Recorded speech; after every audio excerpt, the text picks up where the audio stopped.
সবাই ঘুমাইতেছে আর আমি অফিস যাইতেছি। কি একটা কপাল না? এই শুক্রবারের দিন ভাবলাম যে একটু ঘুমামু, হলো না।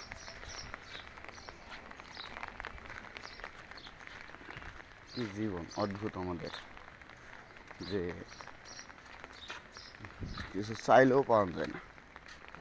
গার্মেন্টসের জীবন তো ভাই, যদি এমন হতো সচিবালয়ে চাকরি করতাম, সরকারি চাকরি করতাম, তাহলে ভালো হতো।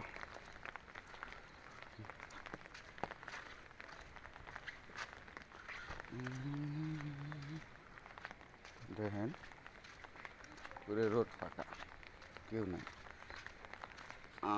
অন্য সময় ফির আবার এই জায়গায় ছিল 8টা বাজে, লোকের অভাব নাই।